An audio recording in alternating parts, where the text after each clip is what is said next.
поэт Рудольф был влюблен в Мими, простую девушку-швею, то художник Марсель влюблен в Мюзетту, в молодую, яркую, красивую кокетку, Гризетку.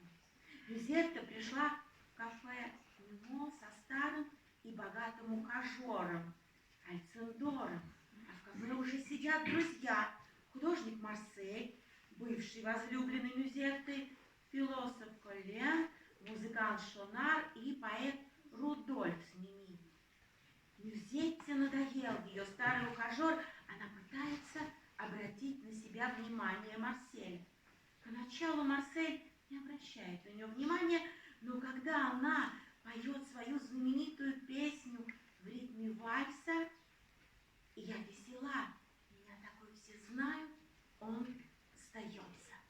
Для вас звучит вальс Мюзетты.